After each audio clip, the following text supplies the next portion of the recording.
হযরতে জিবরাইল, হযরতে মিকাইল, হযরতে ইসরাফিল। আল্লাহ পাক নির্দেশ করবেন, এদের জান কবজ করো।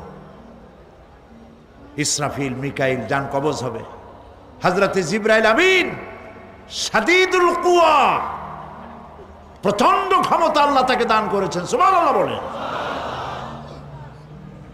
দুনিয়ার সব নবীদের কাছে বাণী বহন করে নিয়ে আসছেন পূর্ণ অথেন্টিসিটির সাথে, সুবহানাল্লাহ। আল্লাহ পাক যাকে বলেছেন রূহুল আমিন, নবী করিম সাল্লাল্লাহু আলাইহি সাল্লামের মেরাজের রাত্রে যে কথা বলা হয়েছে, ওয়ালাকাদ রাহু বিল উফুকিল মুবিন, পশ্চিম দিক বলয় তিনি যা দেখতে পেয়েছিলেন, তাফসীর বলছে হযরতে জিবরাইলের পূর্ণ আকৃতিতে নবী করিম সাল্লাল্লাহু আলাইহি সাল্লাম তাকে দেখতে পেয়েছিলেন। হযরতে জিবরাইল যখন দুনিয়া আসেন, কোন কোন কিতাবে লেখা হয়েছে 600 ডানা আছে তার, 2 ঝাপটায় আকাশ থেকে জমিনে চলে আসেন, সুবহানাল্লাহ। হযরতে জিবরাইলকে আল্লাহ পাক বলবেন তাকে মওত দাও, হযরতে জিবরাইলও বিদায় হয়ে যাবে। আল্লাহ প্রশ্ন করবেন, এখন আর কে বাকি? মান বাকিয়া ইয়া মালাকাল মউত। মালাকুল মউত বলবেন, হে আল্লাহ তাআলা, এখন তোমার সামনে আমি দাঁড়িয়ে আছি, আর কেউ নাই। আল্লাহ পাক বলবেন, মুত ইয়া মালাকাল মউত। আল্লাহু আকবার। মুত ইয়া মালাকাল মউত, মরে যা, মরে যা। মালাকাল মউত মরে চলে যাবে, এরপরে আর কেউ নাই। আল্লাহ রাব্বুল আলামিন এই অবস্থায় কত বছর কত কাল চলে যাবে আল্লাহ পাক ভালো জানেন, কেউ নাই।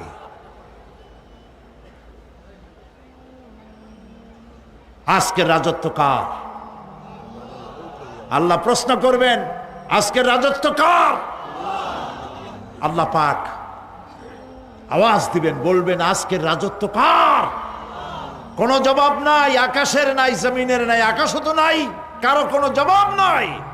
আল্লাহ পাক বলবেন, লিল্লাহি ওয়াহিদুল কাহ্হার। আজ একমাত্র রাজত্ব হচ্ছে পরাক্রমশালী আল্লাহ রাব্বুল আলামিনের। আল্লাহ পাক বলবেন, ইয়া দুনিয়া আইনা শুজারুকি, হে পৃথিবী তোর গাছগুলা কই? ইয়া দুনিয়া আইনা জিবালুকি, হে পৃথিবী তোর পাহাড়গুলা কই? আইনাল জব্বারিন, স্বৈরাচারেরা কোথায়? কারো কোনো জবাব হবে না। আল্লাহ পাক এরপরে আবার মানুষগুলিকে জিন্দা করবেন, সুবহানাল্লাহ। ওয়া ইযাল কুবুরু বু'সিরাত, যা কিছু মাটির মধ্যে লুক্কায়িত ছিল সবগুলি আল্লাহ পাক বের করে নিয়ে আসবেন। হাসরের ময়দান হবে, উপস্থিত হবে সমস্ত মানুষ, কেউ পলায়ে থাকতে পারবে না কোথাও। কুমিরে যারে খাইছে, বাঘে যারে খেয়েছে, আগুনে যারে পোড়াইছে, পানিতে যে পচে গেছে, পোকামাকড়ে যারা খেয়েছে, কোনো পথ নাই। সবাই আল্লাহর দরবারে উঠবে, পায়ে জুতা নাই, মাথায় কাপড় নাই, পরনে কোনো কাপড় চোপড় নাই, উলঙ্গ উলাঙ্গিনী। উম্মুল মুমিনিন হযরতে আয়েশা সিদ্দিকা রাদিয়াল্লাহু তাআলা আনহা, নবী করিম সাল্লাল্লাহু আলাইহি ওয়াসাল্লামের জবান মোবারকে এটা শুনে কেঁদে ফেললেন, বললেন, ইয়া রাসূলুল্লাহ, আমারও কি সেই অবস্থা হবে? তিনি বললেন, হ্যাঁ। উম্মুল মুমিনিন বললেন, ইয়া রাসূলুল্লাহ, তখন কি আমার শরম হবে না? আল্লাহর নবী বললেন, কিয়ামতের এই বিভীষিকাময় দৃশ্য দেখে মানুষ মানুষের দিকে তাকাবার কোনো হুঁশ থাকবে না। সব মানুষ উপরের দিকে তাকায় থাকবে, নিচে তাকাবার কারো কোনো ক্ষমতা থাকবে না। মানুষ অস্থির হয়ে যাবে। সেই হাসরের ময়দান বিচারক আল্লাহ রাব্বুল আলামিন প্রত্যেকটি মানুষকে তার কৃতকর্মের জন্য হিসাব দিতে হবে। আল্লাহ রাব্বুল আলামিন বলেন পরকালীন জীবনের ব্যবস্থাপনাটা কেমনে হবে শোনো। ইন্নাস সামআ ওয়াল বাসারা ওয়াল ফুআদা কুল্লু উলাইকা কানা আনহু মাসউলা। কিয়ামতের দিন প্রত্যেকটি মানুষকে তার শ্রবণ সম্পর্কে, তার দৃষ্টি সম্পর্কে আর অন্তঃকরণের কল্পনা সম্পর্কে প্রত্যেকটি ব্যাপারে আল্লাহ পাক জিজ্ঞাসা করবেন। কান দিয়েছিলাম, কি শুনেছো? যা শুনছো তা আমল করেছো কিনা? আমার নিষেধ করা জিনিসগুলি শুনছো নাকি? কানের জবাব দিতে হবে। কান আল্লাহ পাক দিয়েছেন, সুবহানাল্লাহ। আল্লাহ পাক দিয়েছেন কান। এই কান দুটো যার নাই, কান আছে শুনতে পায় না, কত বড় কষ্টে আছে সে। মানুষে চিল্লায় কথা কয়, সে বুঝেই না। আছে না এমন? এই কানের সম্পর্কে প্রশ্ন করা হবে, শ্রবণ সম্পর্কে, দর্শন সম্পর্কে প্রশ্ন করা হবে। যা দেখতে নিষেধ করেছি সেগুলো দেখছো নাকি? এর শুকরিয়া আদায় করেছো নাকি? দুটি চোখ, এর শুকর আদায় করা কি সম্ভব ভাই? আদায় করা সম্ভব? এই দুটি চোখ যদি না থাকতো আমার গর্ভধারিণী মাকে দেখতে পারতাম না।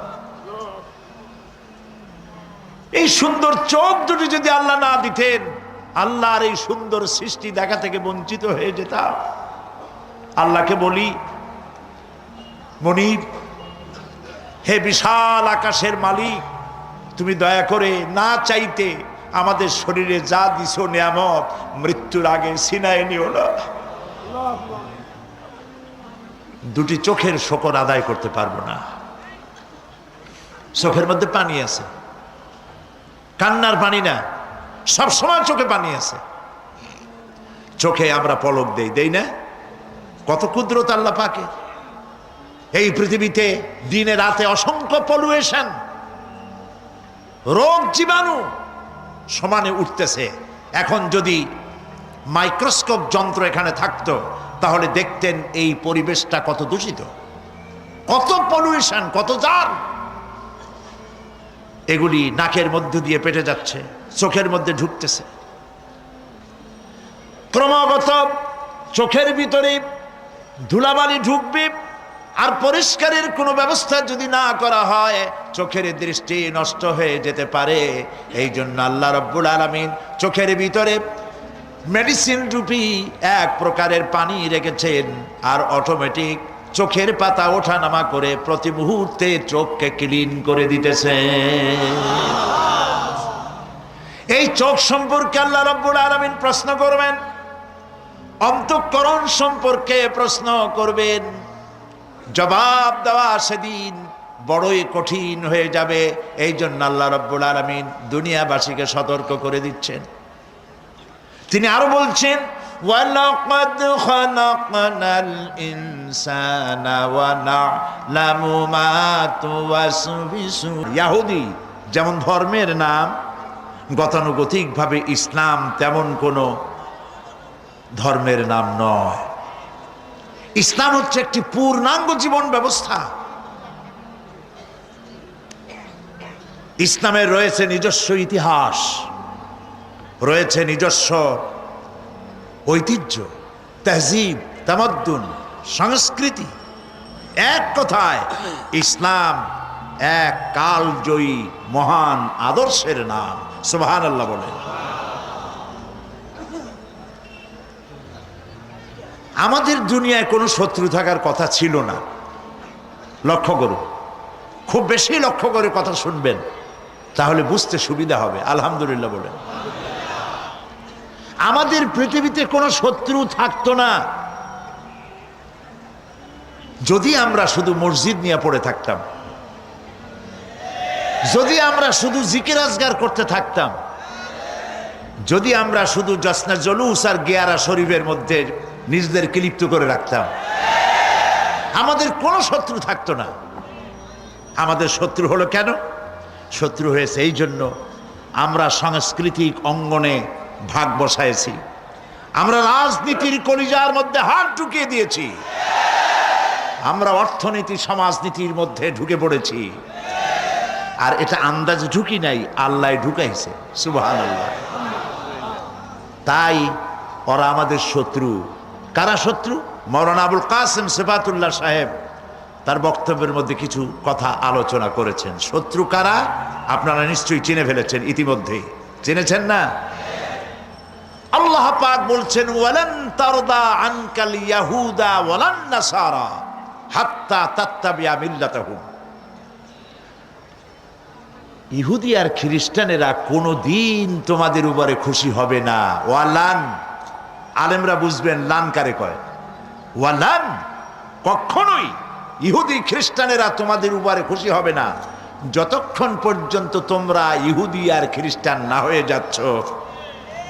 আমাদের মেয়েরা যদি ওদের মতো নগ্ন হয়ে কাপড় চোপড় ছেড়ে দিয়ে বিকিনি পরে যদি তারা সি বিচে দৌড়দৌড়ি করতে পারত, আমাদের মেয়েরা যদি ওদের মতো বব কাটিং চুল রেখে বেহায়া আর অশ্লীল হতে পারত, আমাদের পুরুষেরা যদি সব মাইকেল জ্যাকসনের মতো লারেলাপ্পা দিতে পারত,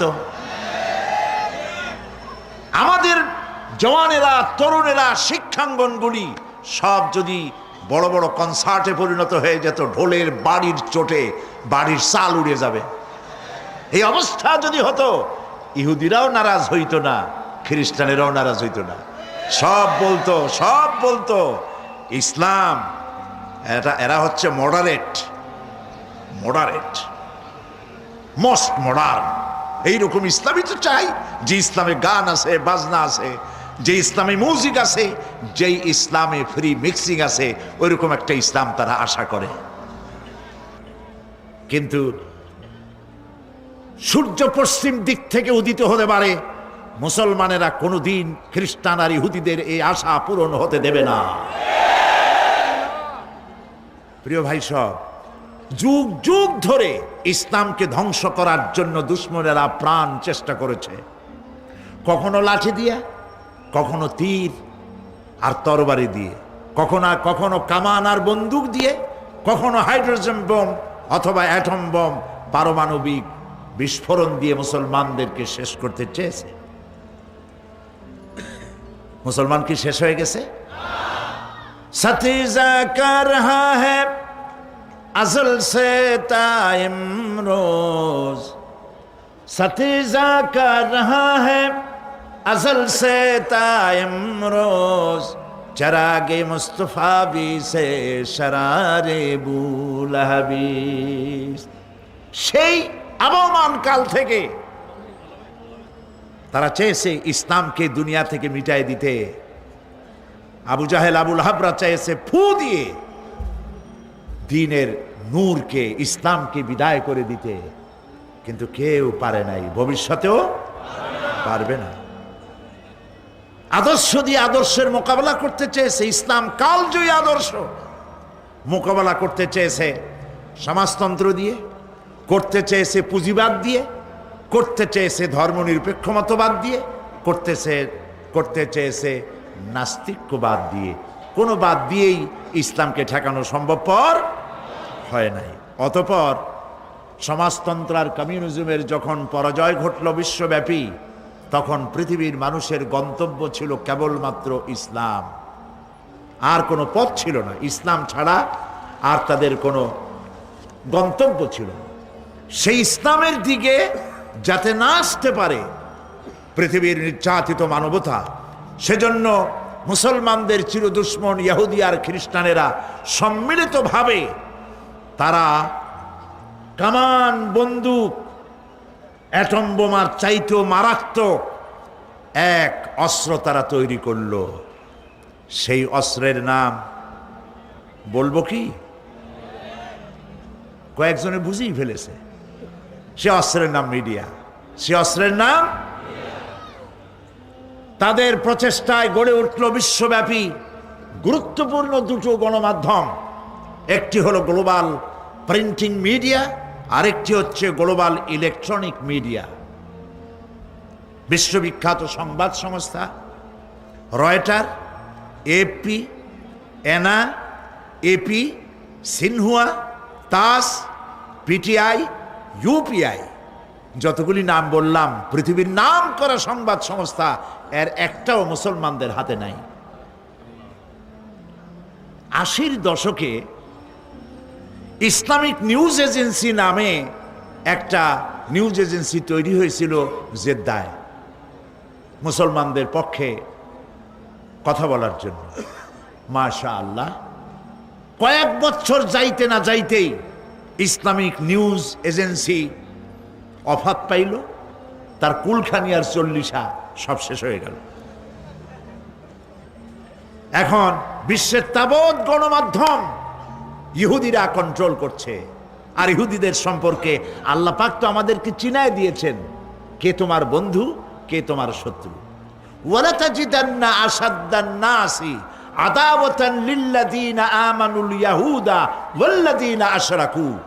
আল্লাহ পাক বলছেন, হে নবী, হে নবী, গোটা পৃথিবীর বুকে মোমেনদের জন্য মানব গোষ্ঠীর ভেতরে দুটি সম্প্রদায়ের মতো জঘন্য মারাত্মক দুশ্মন আপনি আর পাবেন না। কে বলছেন? তার একটা হলো ইহুদি আর একটা হলো মুশরিক। এই ইহুদি আর মুশরিক তারা মিডিয়াকে হাতে নিল, তিলকে তান বানাইল।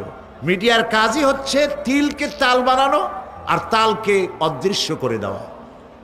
কথা বুঝতে পেরেছেন? এটাই হলো তাদের কাজ। এই মিডিয়ার মাধ্যমে বিশ্বের কোথাও কোনো বিস্ফোরণ হলে বলা হয় এটা করেছে কারা? বলেন, কারা করেছে? মুসলমান। এ ছিল প্রিন্টিং মিডিয়া। এর থেকেও মারাত্মক হচ্ছে ইলেকট্রনিক মিডিয়া, আরো মারাত্মক। সেটি হচ্ছে এই ইলেকট্রনিক মিডিয়ার মাধ্যমে এর প্রভাব এত ভয়াবহ, আকাশ সংস্কৃতির মধ্য দিয়ে তারা একচ্ছত্র তাণ্ডবে দুনিয়ার ইসলাম আর মুসলমানদেরকে লন্ড ভণ্ড করে দিচ্ছে, অশ্লীলতার সয়লাভ বইয়ে দিচ্ছে। মুসলিম বিশ্ব নিজ ঘরে অসহায় হয়ে আজ বসে আছে। এসব মিডিয়াগুলির মধ্যে রয়েছে CNN, BBC, Star TV, Zee TV, DDI, ABCD, XYZ, অভাব নাই, অসংখ্য ইলেকট্রনিক মিডিয়া। এই মিডিয়ার বদৌলতে ইসলামের জঘন্য দুশ্মনেরা কাশ্মীর, ফিলিস্তিন কিংবা চেচেন মুজাহিদদেরকে তারা উগ্রবাদী আর সন্ত্রাসী বলে দুনিয়ার সামনে মৌলবাদী বলে নিন্দিত করার জন্য প্রাণ চেষ্টা চালিয়ে যাচ্ছে। ইহুদি খ্রিস্টানরা সার্বীয় সন্ত্রাসীদেরকে রুশ, রাশিয়ার শ্বেত ভল্লুক অথবা বিজেপির হায়নাদের অথবা অভিশপ্ত ইহুদিদের অকল্পনীয় সন্ত্রাসের বিরুদ্ধে তারা টু শব্দটাও করতেছে না। ঠিক কিনা? যত দোষ মুসলমানদের ঘাড়ে। সেই জন্য এক্ষেত্রে আমাদের দেশের বুদ্ধিজীবী যারা এবং বুদ্ধিজীবী নামের পরজীবী আর ভারতের উচ্ছিষ্ট ভোগী এক শ্রেণীর কলামিস্ট, ভারতের টাকায় পরিচালিত পত্রিকার মাধ্যমে বাংলাদেশকে পৃথিবীর সামনে হেয় প্রতিপন্ন করার জন্য আপ্রাণ চেষ্টা চালিয়ে যাচ্ছে। প্রিয় ভাই, সব ভূমিকা লম্বা করব না। দুঃখ এখানে ইমানি শক্তির ঘাটতি থাকার কারণে বিশ্বে প্রায় 52টি মুসলিম দেশ থাকা সত্ত্বেও মুসলমানদের কাছে আজ মিডিয়া না থাকার কারণে তারা এতিম। বিশ্বের 51 ভাগ সম্পদ এই মুসলমানদের হাতে আছে, কিন্তু মিডিয়ার ক্ষেত্রে তারা একেবারেই ফকির, গরিব, খয়রাতি, কিচ্ছু নাই তাদের। মুসলিম ধনী দেশগুলি ইচ্ছে করলে বিবিসির মতো, ভয়েস অব আমেরিকার মতো powerful radio centre, radio station এবং নিউজউইক, টাইম, রিডার্স ডাইজেস্ট অথবা হেরাল্ড ট্রিবিউনের মতো পত্রিকা বের করে এ সমস্ত কথার দাঁত ভাঙ্গা জবাব তারা দিতে পারত। সেজন্য আজ আমি প্রয়োজন মনে করি শক্তিশালী ইসলামী গণমাধ্যমে ইসলাম বিরোধী প্রচারণার মোকাবেলায় শক্তিশালী গণমাধ্যম অপরিহার্য। এই লক্ষ্যে ইসলামী দেশগুলোকে নিয়ে একাধিক সংবাদ সংস্থা অথবা ব্রডকাস্টিং কর্পোরেশন অসংখ্য পত্র পত্রিকা বের করে এগুলির জবাব দেওয়া যেতে পারে। মুসলমানেরা যদি এ পথে এগিয়ে না আসে তাহলে এই বদনামের শিকার হতে হতে তাদেরকে একদিন শেষ হয়ে যেতে হবে। প্রিয় ভাই সব, আমি আজ জওয়ানদের যারা যুবক সাংবাদিকতার মহান পেশায় তাদেরকে এগিয়ে আসতে বলছি। আজকে সাংবাদিক যারা একটি মহান পেশায় তারা নিয়োজিত, এই বিশাল মাহফিল প্যারেড ময়দানের ভেতরেই আবদ্ধ হয়ে থাকতো যদি না সাংবাদিক ভাইয়েরা ঠান্ডাকে উপেক্ষা করে তারা রিপোর্ট তৈরি করে পত্রিকায় না দিতেন। পত্রিকায় দেয় বলেই গোটা চিটাগং জানে, বাংলাদেশ জানে, বাংলাদেশের বাইরে জানে। তবে এটা আমি জানি এবং বিশ্বাস করি সব পত্রিকা এটা দেবে না, কারণ তাদের কলিজা জ্বলে। আল্লাহর রহমতে যেসব পত্রিকা এগিয়ে আসছে আমরা দোয়া করব আল্লাহ পাক সব পত্রিকাগুলির কাটতি, সার্কুলেশন সংখ্যা এবং মানুষের মহব্বত এই সব পত্রিকার প্রতি আল্লাহ বাড়ায় দিন, কোরআনের কারণেই বাড়িয়ে দিন। সুতরাং দেশের স্বাধীনতা, সার্বভৌমত্ব, অখণ্ডত্ব, সর্বোপরি জাতিসত্তাকে টিকিয়ে রাখার লক্ষ্যে মুসলিম যুবকদের সাংবাদিকতার মহান পেশায় এগিয়ে আসা উচিত বলে আমি মনে করি। যদি তা না করা হয় তাহলে মানবতার বিরুদ্ধে অস্ত্রই শুধু সন্ত্রাসের হাতিয়ার হবে না, বরং তথ্য সন্ত্রাসও পারমাণবিক অস্ত্রের চাইতে ভয়ঙ্কর রূপ ধারণ করে ইসলাম এবং মুসলমানদেরকে ধ্বংসের পথে এগিয়ে নিয়ে যাবে। আল্লাহ সেই অবস্থা থেকে আমাদেরকে রক্ষা করুন, আমরা বলি আমিন। প্রিয় ভাই সব, কোরআন শুনতে এসেছি আর কোরআন আমি শোনাবো বেমাশিয়াতিল্লাহ তাআলা, বিইজনিল্লাহ, বেফদলিল্লাহ। কোরআনের বিরুদ্ধে যতই সন্ত্রাস হোক, এর বিরুদ্ধে যতই অপবাদ হোক, অপপ্রচার হোক, কোরআনকে কেউ বন্ধ করতে পারবে না। সুবহানাল্লাহ বলেন। আসেন শয়তানের ওয়াসওয়াসা থেকে আল্লাহর শুরু করছি। কোন সূরা আলোচনা করতেছিলাম? সূরা আন-নাবা। গতকাল যেখান থেকে শেষ করেছি ওখান থেকে শুরু করছি। ইন্না ইয়াওমাল ফাসলি কানা মিকাতান ইয়াওমা ইউনফাখু ফিস-সূর يوم ينفخ في الصور فتأتون أفواجا وفتحت السماء فكانت أبوابا وسيرت الجبال فكانت سرابا সাদাকাল্লাহুল আযীম। ইন্না ইয়াওমাল ফাসলি কানা মিকাতা, নিঃসন্দেহে বিচারের দিনটি পূর্ব থেকেই নির্ধারিত হয়েই আছে। ইয়াওমা ইউনফাখু ফিস-সূরি ফাতা'তুনা আফওয়াজা, যেদিন সিংগায় ফুঁক দেওয়া হবে তখন তোমরা দলে দলে বেরিয়ে আসবে।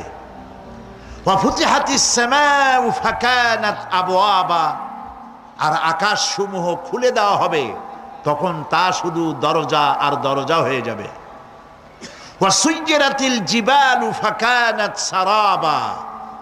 আর পাহাড় সমূহকে চালিয়ে দেওয়া হবে, ফলে তা মরীচিকায় পরিণত হয়ে যাবে। তেলাওয়াতকৃত আয়াতের এই হচ্ছে তর্জমা। আমি শুরুতেই বলেছিলাম সূরা নাবা হচ্ছে, নবী করিম সাল্লাল্লাহু আলাইহি ওয়াসাল্লাম বলেছেন, কেউ যদি দুনিয়ায় বেঁচে থাকা অবস্থায় পরকালীন দৃশ্য চোখে দেখতে চায়, সেজন্য সূরা আন-নাবা, সূরা আল-মুরসালাত, সূরা আন-নাজিআত, সূরা আল-ইনফিতার, সূরা আত-তাকবীর, এই সূরাগুলি যেন পড়ে, তাহলে কিয়ামতের দৃশ্য নিজ চোখে অবলোকন করতে পারবে। সুবহানাল্লাহ বলেন। পরকালীন জীবন সম্পর্কে কোরআন যেসব যুক্তি পেশ করেছে, তা হলো আল্লাহর এসব কিছুই বিচক্ষণতার বাইরে ছিল না, লক্ষ্যহীন এবং নিরর্থক নয়। আল্লাহ পাক বলছেন, আফাহাসিবতুম আন্নামা খালাকনাকুম আবাসা ওয়া আন্নাকুম ইলাইনা লা তুরজাউন।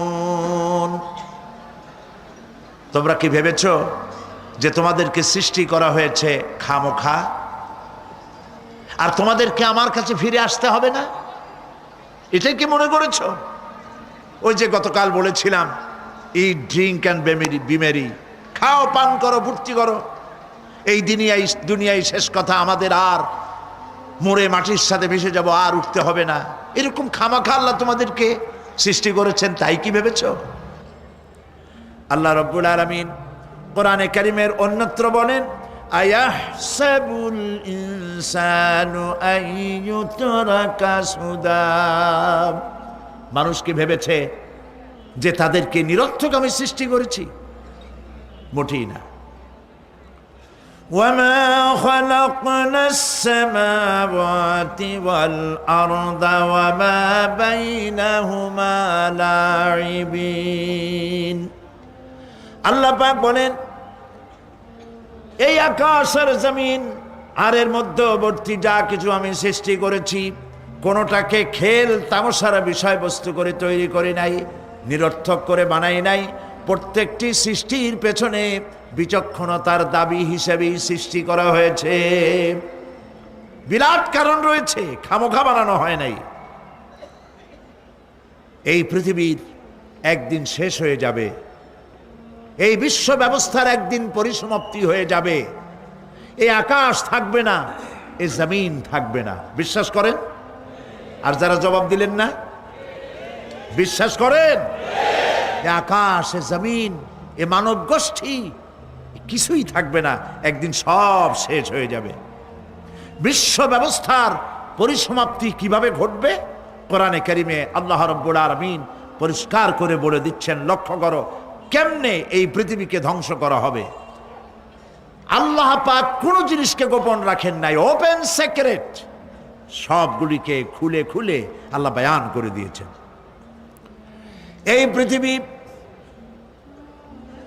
আল্লাহ রাব্বুল আলামিন কেমনে ধ্বংস করবেন, কেমনে কিয়ামত হবে, বিশ্ব ব্যবস্থার পরিসমাপ্তি কেমনে হবে, আল্লাহ পাক কোরআনে কারিমে বলেন, ইযাস সামাউ ফাতারাত ওয়া ইযাল কাওয়াকিবু তাসারাত ওয়া ইযাল বিহারু ফুজ্জিরাত ওয়া ইযাল কুবুরু বু'সিরাত। ইযাস সামাউ ফাতারাত, আকাশসমূহ বিদীর্ণ হয়ে যাবে, বিদীর্ণ হয়ে যাবে।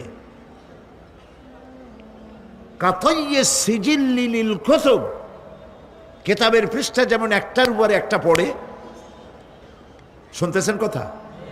বইয়ের পাতা যেমন একটার উপরে একটা পড়ে, এভাবে উল্টাতে থাকলে অনুরূপভাবে আকাশসমূহ একটার পর একটা বইয়ের পাতার মতো পড়ে ভেঙ্গে চুরে চুরমার হয়ে যাবে। সুবহানাল্লাহ। ওয়াইদাল কাওয়াকিবু তাসারাত, সমস্ত তারকাগুলি বিক্ষিপ্ত হয়ে পড়তে থাকবে। তারকা, আপনারা কি মনে করেন নাকি যে তারকাগুলি আতশবাজি যেমন ফুটকে ফুটকে ওঠে, ওই রকম কতগুলি ছিটকে ছিটকে পড়বে, চোখে দেখা যাবে, মাটির সাথে কিছুই পড়বে না, এরকম মনে করেন নাকি? তারকা সম্পর্কে আপনাদের ধারণা কি? বিশাল তারকা, কত তারকা! সমুদ্রের বেলাভূমিতে দাঁড়িয়ে বালুকণাগুলি, সমুদ্রের বালুকণাগুলি গোনা যদি সম্ভব হয়, আল্লাহর আকাশে কত তারকা গুণে শেষ করা যাবে না। এ তারকা এতটুক নয়, যতটুক আপনি দেখেন বিশাল তারকা, যে সূর্য পৃথিবীর চাইতে 13 লক্ষ গুণ বড়, এরকম 1.5 থেকে 2 অথবা 3 কোটি সূর্য খাইয়া পেটের মধ্যে হজম করতে পারে এমন হাজার হাজার বিলিয়ন বিলিয়ন তারকা আল্লাহ পাক গ্যালাক্সির মধ্যে পয়দা করে রেখেছেন। এগুলি যখন ছিটকা পড়তে থাকবে পৃথিবীর উপরে, ওয়াইদাল কাওয়াকিবুন তাসারাত, সমস্ত তারকাগুলি বিক্ষিপ্ত হয়ে পড়তে থাকবে। ওয়াইদাল বিহারু ফুজ্জিরাত, সমুদ্রগুলি দীর্ণ বিদীর্ণ হয়ে যাবে, সমুদ্রের পানিগুলি নিঃশেষিত হয়ে যাবে, তলদেশ ফেটে যাবে এবং তলদেশ থেকে অগ্নি উদ্গীরণ হতে থাকবে, সমুদ্রের তলদেশ থেকে। বিশ্বাস করেন?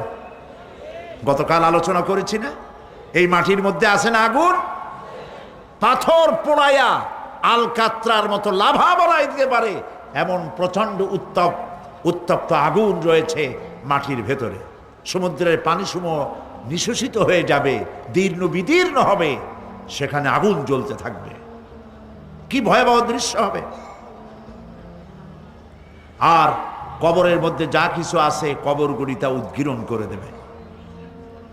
অন্য সূরার মধ্যে আল্লাহ পাক বলছেন, ইযাশ শামসু কুমিরাত ওয়া ইযান নুজুমুন কাদারাত ওয়া ইযাল জিবালু সুজ্জিরাত, যখন সূর্যকে ঢেকে দেওয়া হবে, বিশাল সূর্যটা হারায় যাবে আর তারকাগুলো বিপর্যস্ত হয়ে যাবে, পাহাড়গুলিকে চালিয়ে দেওয়া হবে। ফাইদান নুজুমু তুমিসাত ওয়া ইদাস সামাউ ফুরিজাত ওয়া ইদাল জিবালু নুসিফাত, যখন তারকা স্থিমিত হয়ে যাবে, তারকাগুলিতে কোনো আলো থাকবে না, আসমান বিদীর্ণ হবে, পাহাড় সমূহ উড়িয়ে দেওয়া হবে। সুবহানাল্লাহ বল। পাহাড়গুলি উড়ায় দেওয়া হবে। অবস্থা লক্ষ্য করেন, আকাশ ভেঙে ভেঙে পড়তেছে, তারকাগুলি বিক্ষিপ্ত হয়ে পড়তেছে, সব সমুদ্রের পানি শেষ হয়ে গিয়েছে, সমুদ্রের তলদেশ ফেটে ফেটে অগ্নি উদ্গীরণ করে দিচ্ছে, সূর্য ঢাকা পড়ে গেছে। মহান আল্লাহ রাব্বুল আলামিন বলেন, শুধু সূর্য ঢাকা পড়বে না, মানুষেরা দেখতে পাবে ফাইদা বারিকাল বাসারু ওয়া খাসাফাল কমারু ওয়া জুমিআশ শামসু ওয়াল কমার, যখন চক্ষু বিস্ফারিত হবে, মানুষের চোখগুলি ছানা বড় হয়ে যাবে, এই দৃশ্য দেখে চাঁদে আলো নাই, সূর্যতে আলো নাই, চাঁদ আর সূর্য দুটি একাকার হয়ে যাবে।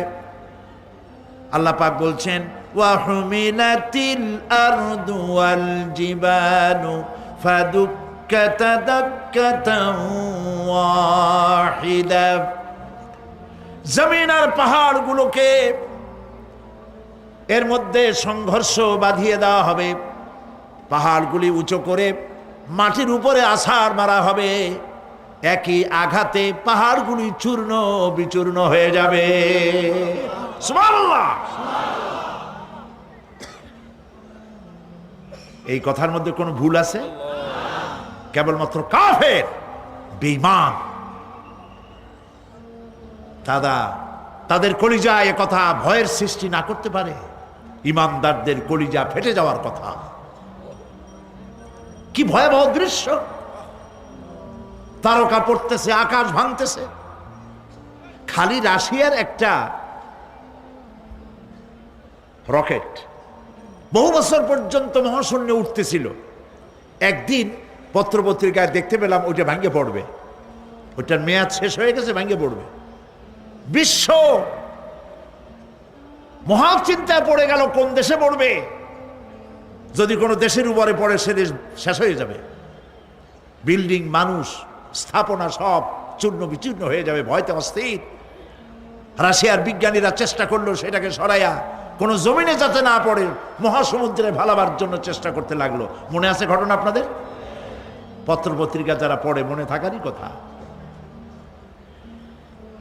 রাশিয়ার একটা রকেট, এটার কত বড় হবে, ওইটা ভেঙে চুরে পড়বে, সে ভয়তে দুনিয়া অস্থির।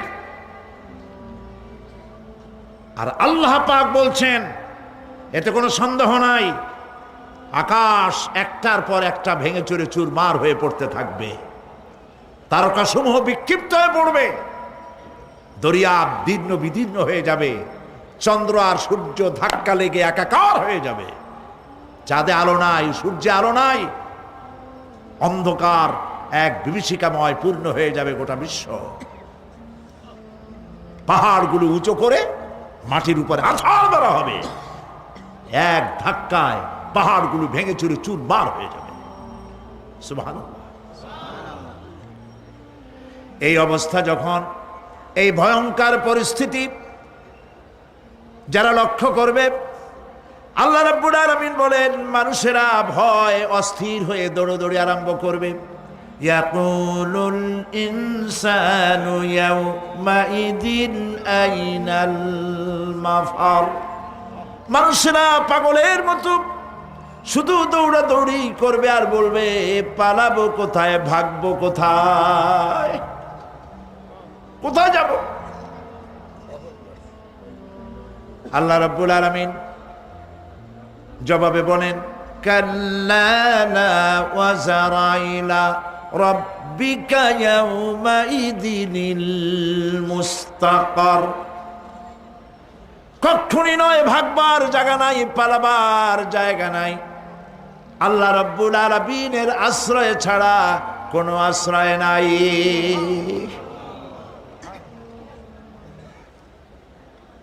এই বিভীষিকাময় দৃশ্য হয়ে যাবে, সব মরে যাবে, কেউ বাঁচবে না।